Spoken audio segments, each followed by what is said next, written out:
सुरेश अपनी नई चमचमाती कार में बैठा एक फंक्शन के लिए निकल पड़ा। फंक्शन उसके घर के कुछ दूरी पर था। रास्ते में उसे प्यास लगी तो उसने एक छोटे से ढाबे पर कार रोकी। वहां उसने पानी और चाय पी। चाय की चुस्कियों के दौरान उसकी नज़र एक व्यक्ति पर पड़ी जो उसे काफ़ी जाना पहचाना लगा। थोड़ा गौर से देखने पर उसने पहचाना कि वह उसका पुराना दोस्त राजेश था। राजेश बस का इंतज़ार कर रहा था। सुरेश की नज़रों में अचानक आत्मसंतोष झलकने लगा। वह कार से उतरा और राजेश के पास गया। अरे राजेश, तुम यहाँ इतने सालों बाद मिल रहे हो, सुरेश ने दिखावटी उत्साह से कहा। राजेश मुस्कुराया। हाँ सुरेश, काफ़ी समय हो गया है, मैं बस का इंतज़ार कर रहा हूँ, सुरेश ने ठहाका लगाते हुए कहा। बस का इंतज़ार? अरे यार, अब तो ज़माना बदल गया है, मेरे जैसे लोग तो अपनी गाड़ियों में घूमते हैं। खैर, तुम कहाँ जा रहे हो? राजेश के कुछ बोलने के पहले ही सुरेश ने उसे अपनी कार में बैठने का ऑफर दिया। चलो, मैं तुम्हें कुछ दूर तक छोड़ देता हूँ, सुरेश अपने पैसों और रुतबे का दिखावा करते हुए कहता रहा। राजेश बस मुस्कुराकर उसकी बातें सुनता रहा। उसने ठहाका लगाया और कहा, अरे यार, तुम्हें अब तक बसों में घूमना पड़ रहा है। देखो, मैं अपनी गाड़ी में हूँ, अपना खुद का बिजनेस है, केटरिंग का। छोटा है लेकिन बड़े बड़े इवेंट में खाने का इंतजाम करता हूँ। आज भी उसी तरह के बड़े इवेंट के लिए जा रहा हूँ। उसकी आवाज़ में गर्व और दिखावा साफ झलक रहा था। राजेश बस मुस्कुरा रहा था। राजेश ने बातों का सिलसिला जारी रखा। तुम अब भी टीचर हो क्या? राजेश उसकी बातों को बिना कोई प्रतिक्रिया दिए मुस्कुराए सुनता रहा।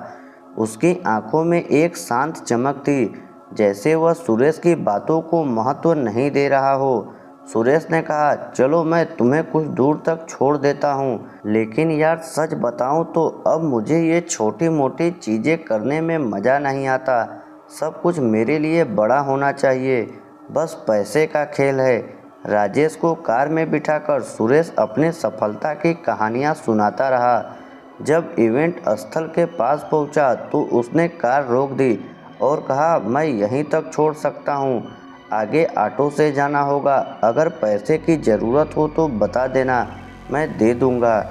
इवेंट स्थल के पास पहुंचने पर सुरेश ने कार रोक दी और कहा, मैं यहीं तक आ सकता हूं, आगे तुम्हें ऑटो लेनी पड़ेगी। अगर पैसे की ज़रूरत हो तो बता देना, मैं दे दूंगा। राजेश ने विनम्रता से मना कर दिया और धन्यवाद कहा। सुरेश उसे वहीं छोड़कर इवेंट में चला गया।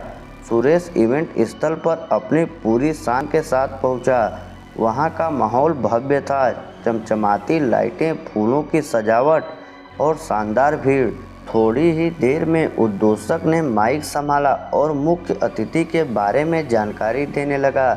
आज के इस खास मौके पर हम बेहद गर्व महसूस कर रहे हैं कि हमारे बीच शिक्षा के क्षेत्र के अद्वितीय योगदान देने वाले, हमारे छात्रों के जीवन में बदलाव लाने वाले और हमारे समाज के एक प्रेरणा स्रोत डॉक्टर राजेश कुमार हमारे मुख्य अतिथि के रूप में मौजूद हैं।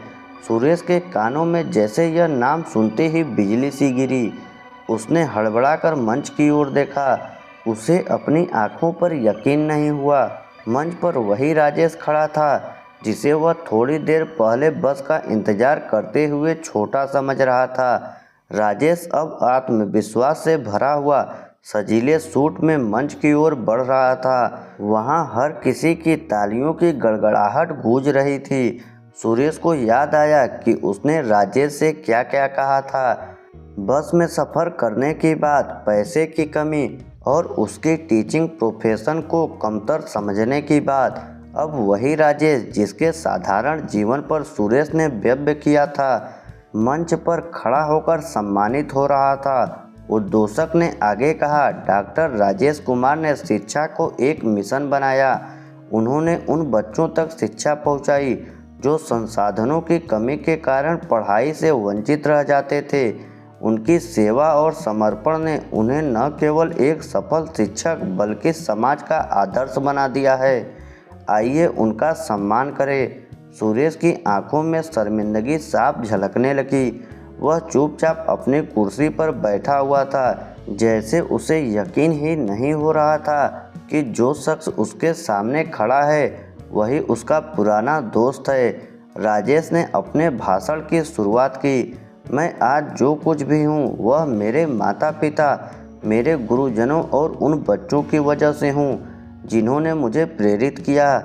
हर व्यक्ति की एक अलग यात्रा होती है और यह जरूरी नहीं कि हमारी मंजिल हमारे साधनों से तय हो।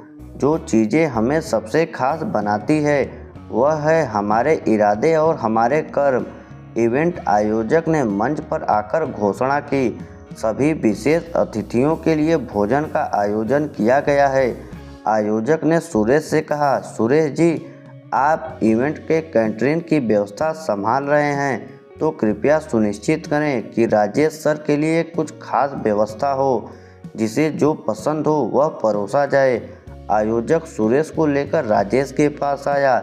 आयोजक ने राजेश से कहा, सर, आपके लिए विशेष भोजन और बैठने की व्यवस्था की है, आप भीतर आकर आराम से बैठकर खाना खाइए।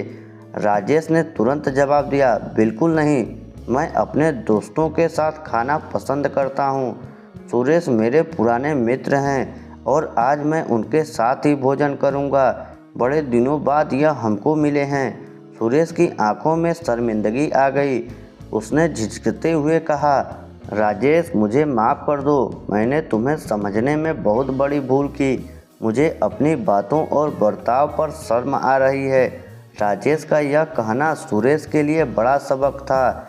वह हैरान था कि जिस व्यक्ति को उसने कुछ देर पहले कमतर समझा था वह अब भी उसे अपना दोस्त मानता है और समान भाव से देखता है, उसे अपना मित्र बोल रहा है।